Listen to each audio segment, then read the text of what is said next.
Hola, ¿cómo les va? Muy bienvenidos. Como siempre nos encontramos en Tesis de Salud para, de la mano de los mejores profesionales, darte todos los consejos, toda la información que necesitas para cuidarte cada día más y mejor. Hoy vamos a estar hablando de cirugías estéticas, cuáles son las cirugías más pedidas, sobre todo en esta época del año. También de algunos cuidados y consejos que tenés que tener en cuenta en época de temporada de pileta. Y además todos los problemas que tienen que ver con nuestra glándula tiroides que maneja todo nuestro organismo. Eso hoy en Tesis de Salud. Quédate ahí que este programa es para vos.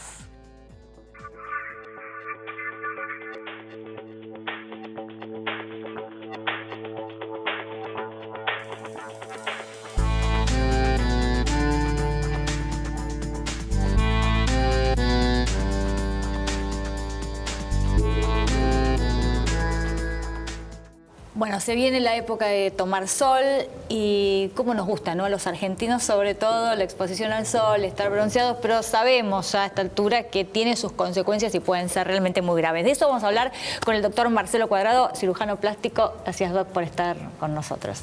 Por favor, gracias a vos, Paula. Bueno, a ver, hablemos del sol y cómo nos puede afectar la salud, ¿no? Y gravemente en algunos casos. Nosotros tenemos en nuestro consultorio habitualmente muchas consultas de lesiones de piel producto del sol, también producto de otras cosas, pero más por producto del sol, que es acumulativo. Es una radiación que puede generar diferentes tipos de tumoraciones o nodulaciones que pueden llegar a ser un cáncer de piel, pero no pensar en un cáncer como algo que nos va a llegar a producir una muerte instantánea, sino son lesiones que se pueden sacar y se pueden curar si uno saca con un margen. Son procedimientos que se pueden llegar a hacer muy cortos y este tipo de patología que a veces en pacientes jóvenes, en pacientes de mediana edad y en pacientes ancianos es muy factible que pueda llegar a pasar.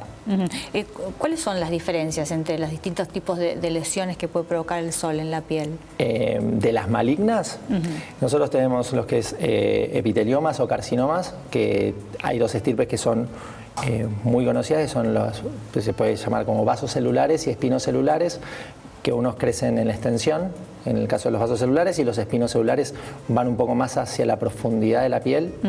¿Y qué notamos? ¿Qué nota uno? ¿Qué te tiene que llamar la atención para hacer la consulta? Y una lesión que sangra, que no se cura, uno piensa que es una manchita o un granito y tiene como unas perlitas, como una brillosidad diferente a la piel normal, no es un lunar, ¿sí? O tenía un lunar y perdió color, o es una manchita. Se fue modificando. Claro, se fue modificando. Uno ve una mancha, perdió color, se puso blanquecina, ve algo medio raro, lo primero que tiene que hacer es consultar con el dermatólogo. Habitual el dermatólogo lo deriva al cirujano plástico como para hacer la extirpación de esa lesión y que tener una mejoría estética y que no quede una cicatriz muy visible o un punch o un sacabocado, como se dice, que una zona muy excavada en alguna parte del cuerpo, en la piel. Bueno, y después hay lesiones que son todavía más graves, que pueden tener otras consecuencias. Exacto, es el caso del melanoma. El melanoma es una lesión que es un cáncer de piel que con el correr de muy poco tiempo puede llegar a generar metástasis y daños que pueden ir a otros órganos y de una resolución mucho más tórpida. Hay que tratarlo muy rápido para poder curarlo. Eso te iba a preguntar, ¿cuánto incide la rapidez con la que se diagnostica o que se detecta? Habitualmente con una biopsia mínima, con un punch de biopsia, se diagnostica con anatomía patológica en 15 días. Pero digo, si uno lo agarra rápido, lo detecta rápidamente, es más fácil... Por supuesto. Una lesión que uno ve, una coloración media rara, algún lunar que a uno no le gusta, concurre al consultorio, se programa la cita, se saca y se diagnostica y tenemos un nombre y apellido de lo que es. Capaz que es un lunar y un lunar no reviste cierta importancia, hay que dejarlo. Pero se puede sacar y poner un nombre y apellido y curarlo.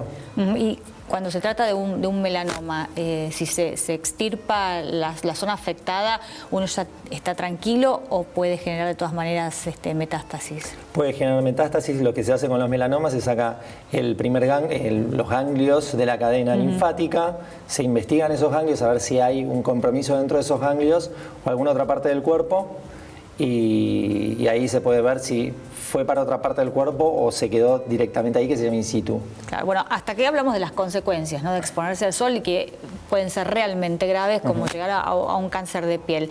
¿Cómo prevenimos estas lesiones? ¿Qué hacemos con la exposición al sol?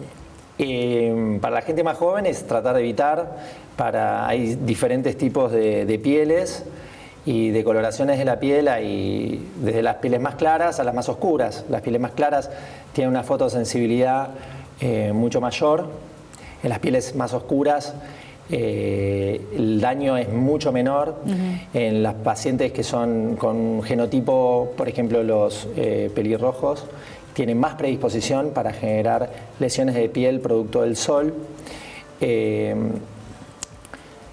Difiere mucho en el abanico del tipo de piel que cada uno tenga.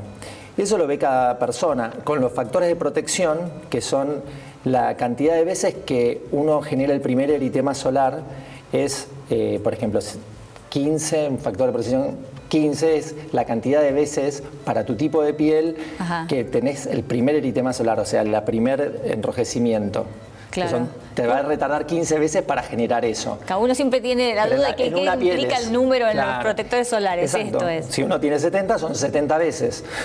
Para una piel que es muy clara, capaz que 70 veces son 1 hora o 2 horas. Entonces cada 2 horas tiene que volver a aplicárselo.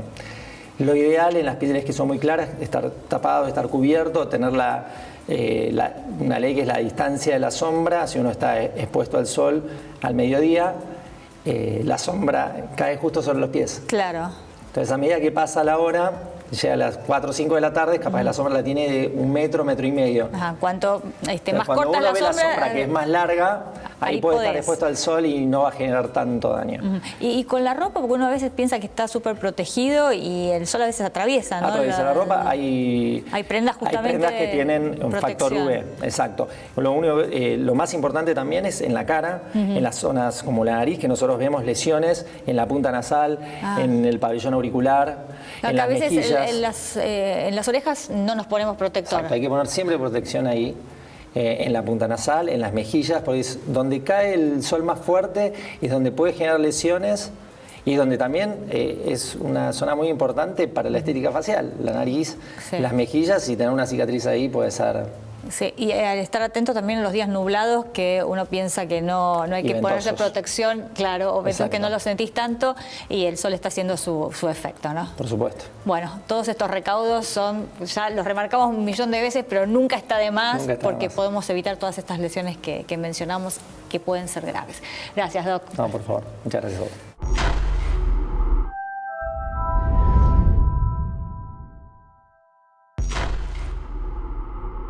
Nos acompaña ahora Estela Maris Cuevas, la doctora es otorrinolaringóloga y además especialista en alergias, entre otras cosas. Sí. Bueno, vamos a hablar de algunos temitas que tienen que ver con el verano y algunas afecciones comunes que involucran las piletas, ¿no? Tanto en relación a los oídos como a las alergias que también se pueden contraer. A ver, ¿qué cuidados hay que tener, Estela Maris? Sabes que sí, porque justamente el calor se acentuó, ya estamos en verano, las temperaturas son intensas.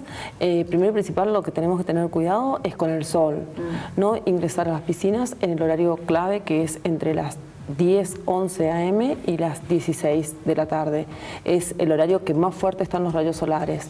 Entonces, hay que prevenir justamente en los niños, en las personas de tercera edad, los adultos mayores y en todos en general.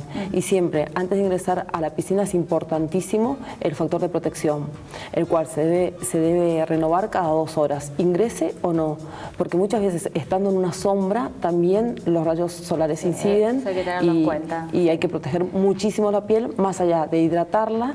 Y también es importante que hay un suplicio, que seguramente vos lo viviste y yo lo viví también, de que había que hacer la digestión, esperar 2 horas antes de meternos a la pileta, a la piscina. Sí, de chiquito no te dejaban, estabas desesperado esperando a que se cumpla el tiempo después de comer. Sí.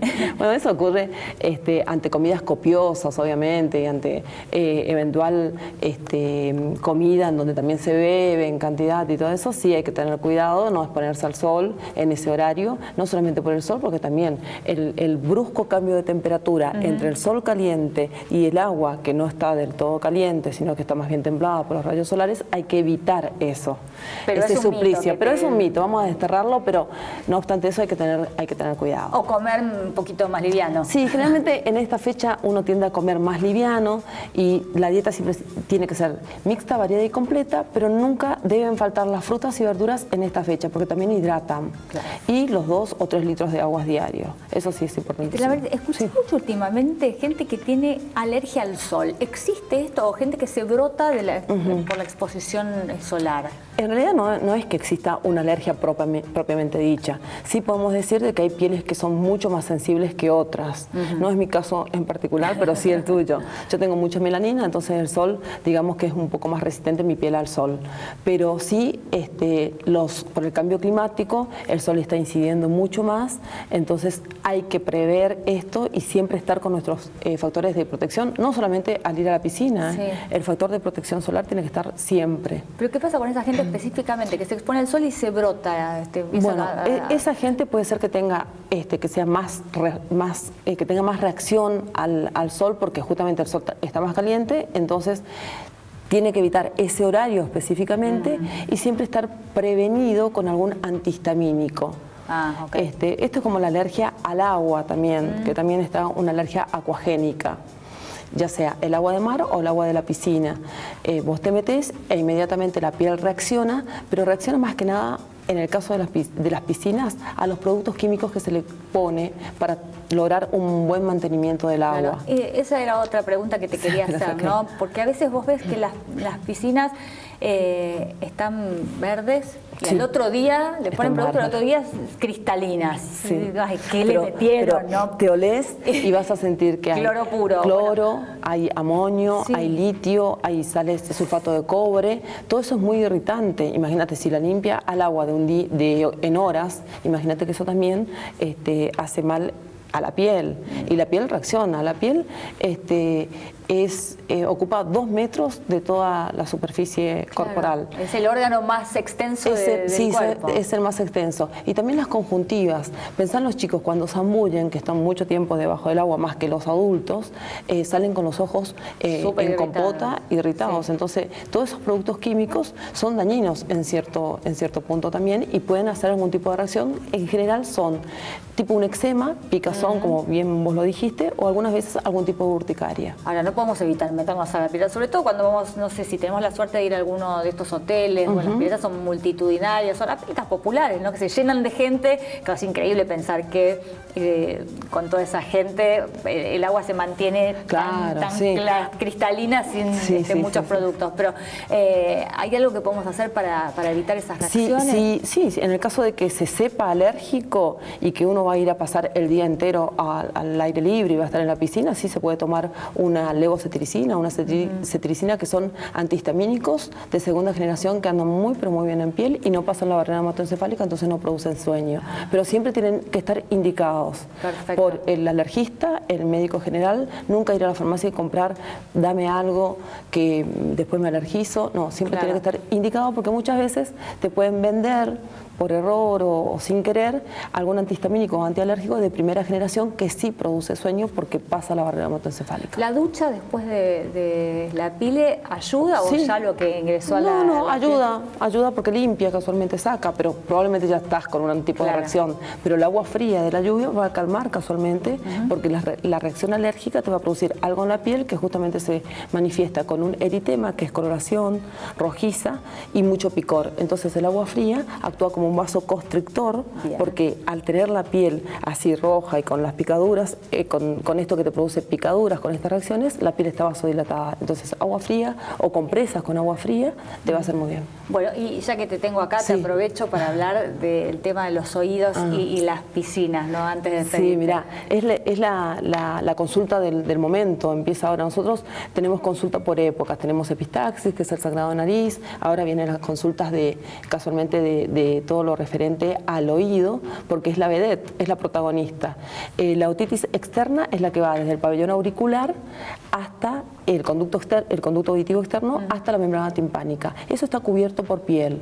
Entonces, al estar mucho tiempo sumergido, los chicos fundamentalmente que están mucho tiempo debajo del agua, esa piel en algún momento pide auxilio. Entonces, es como que se pierde la capa protectora de la piel, la última. Entonces, hay mucha humedad, hay irritación, hay maceración, también puede haber como un resblandecimiento de la piel y resquebrajamiento. Entonces, cuando la piel se abre, es el momento oportuno para las bacterias. Y ahí aparece el cuadro de otitis media aguda, que en el caso de los chicos despierta mucho dolor. Tal es el dolor que muchas veces con el solo roce de la sábana o la almohada, ya el chico despierta, está irascible, está incordioso. Generalmente estos dolores aparecen después de un día intenso de piscina. Entonces, las mamás a la madrugada, hay mamás que son muy, pero muy despiertas, en el sentido de que le aprietan esta parte que es el trago, hacen un poquito de presión con el dedo índice y eso despierta dolor. Entonces te da la pauta de que estás frente a una otitis externa y no frente a una otitis media. Lo que hay que hacer es calmar el dolor inmediatamente y obviamente, ¿no?, ir a la consulta, sí. ¿Y cómo se calma el dolor? El dolor en ese momento, que es la madrugada, le puedes dar algún tipo de analgésico, que generalmente el niño ya lo está tomando. Digo el niño porque la probabilidad de tener otitis externa se da tanto en adultos como en niños, pero es más común en niños porque están mucho tiempo debajo del agua. Claro. Después, lo que se puede hacer para prevenir esto, sabiendo que muchas veces repite cuadro de otitis externa, es colocar unas gotitas acidificantes, que puede ser incluso hasta el vinagre diluido o alcohol boricado, y secar bien el conducto. Perfecto. Bueno, clarísimo. Tenemos un cuadro completo para no pasarla mal este verano. Dale. Muchas gracias, como a siempre. vos, muy amable, ¿eh?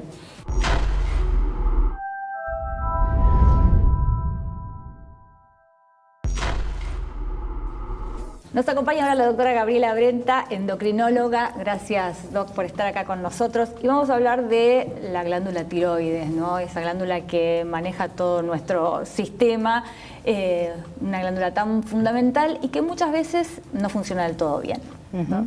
¿Qué pasa? ¿Por qué pasa esto? Porque cada vez se escuchan más casos, ¿no?, de mal funcionamiento de la tiroides. Bueno, Paula, ¿qué tal? Buen día. ¿Cómo estás? En realidad la tiroides es fundamental, como bien dijiste, para que el organismo esté regulado, para que haya un buen metabolismo activo. Y la enfermedad tiroidea no es solamente si funciona de más o de menos la glándula, sino también si tiene alguna alteración en su anatomía. Porque muchas veces la glándula tiroides suele formar nódulos, que eso también es una materia de consulta hacia los endocrinólogos por parte de los distintos especialistas.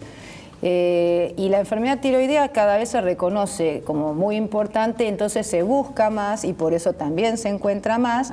O tal vez, y para eso hay que hacer estudios muy grandes para saber si realmente está aumentando la prevalencia o la incidencia, mejor dicho, de enfermedad tiroidea. Por algún factor ambiental, quizás. Exactamente. Ciertos factores ambientales que van creciendo a nivel ya de epidemia, como por ejemplo la obesidad y la diabetes, que son epidemias, y sobre todo acá en Latinoamérica, se ha observado en distintos estudios que va acompañado de la aparición y crecimiento de tumores en el cuerpo. Y dentro de esos tumores están los tumores de tiroides. ¿Cómo se detecta un nódulo en la glándula tiroidea? Lo principal es que cualquier individuo sepa que su tiroides está aquí, adelante del cuello, y que cada tanto toque el cuello, se palpe, como para saber que está liso y que no hay ninguna protuberancia. Claro, y para conocerlo, así tenemos una la referencia. autopalpación del medio hacia la izquierda, tragar, del medio hacia la derecha, tragar. Lógicamente que quien pueda encontrarse un nódulo a sí mismo es porque el nódulo es muy grande, pero esa es la idea, que se conozca la tiroides en el cuello y que uno sepa detectar algo muy grande. Lo que es más chico, lógicamente, la persona no lo va a encontrar, pero para eso está el examen físico del médico clínico o de cualquier médico endocrinólogo, que lo primero que va a hacer es palpar la tiroides. Entonces, todos esos nódulos que se encuentran por palpación son los que tienen relevancia, que son importantes. Después está todo el otro capítulo de los nódulos que se encuentran porque se hizo algún estudio, una ecografía de vasos de cuello, o se pidió en un chequeo una ecografía de tiroides. Entonces se encuentran nódulos, y esos nódulos, que no son muy grandes porque quizás no se palparon, no todos tienen importancia. Y ahí viene la dificultad y la experiencia de los endocrinólogos en definir, este sí tiene importancia, este déjalo porque es un nódulo que no tiene mucha relevancia. Ajá, ¿y cómo te das cuenta? ¿Cómo se hace esa división?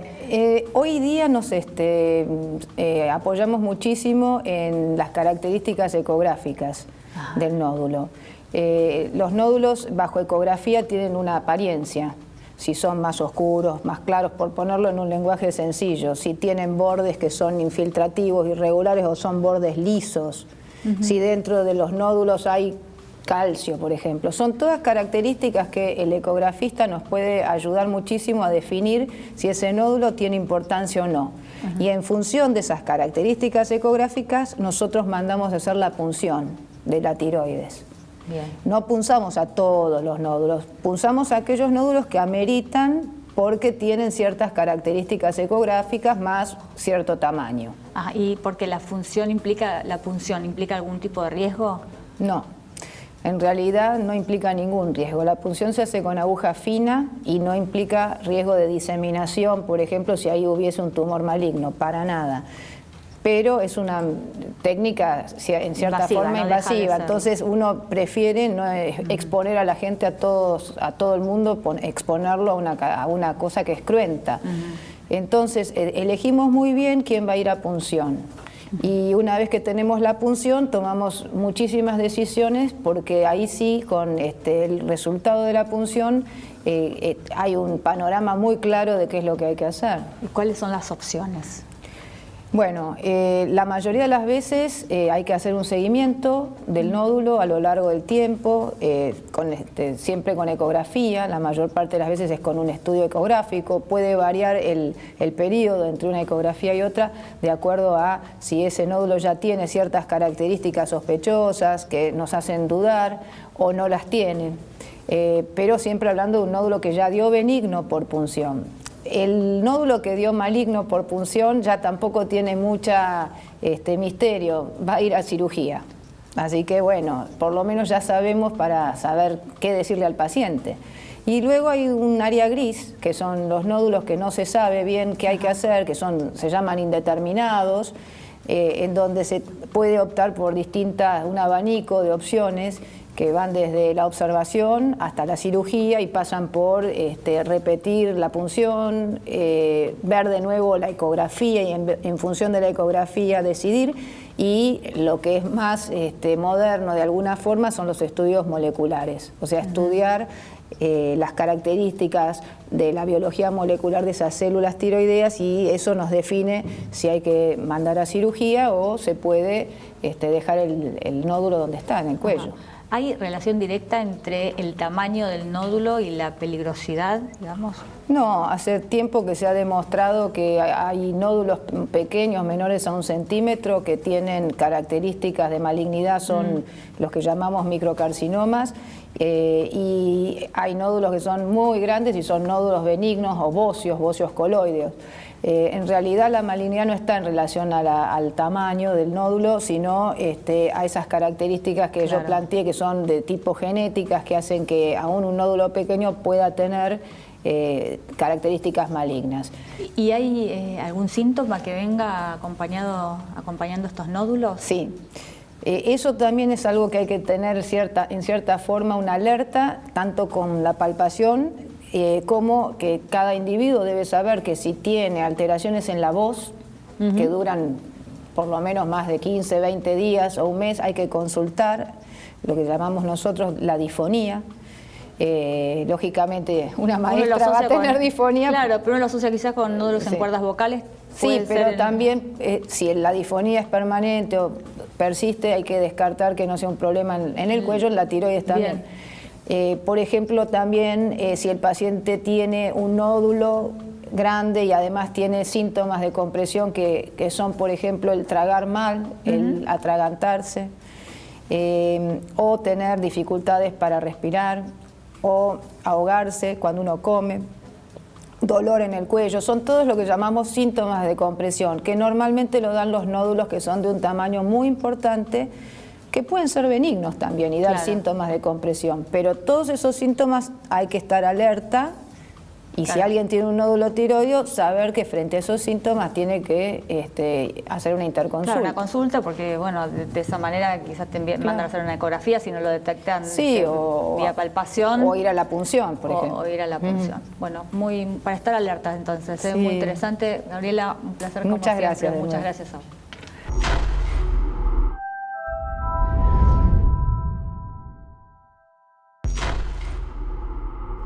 Y de esta manera llegamos al final del Tesis de Salud del día de hoy. Como siempre te decimos, nos reencontramos en nuestra próxima emisión para seguir acompañándonos y aprendiendo juntos a cuidar nuestra salud cada día un poquito más. Gracias por acompañarnos. Hasta la próxima.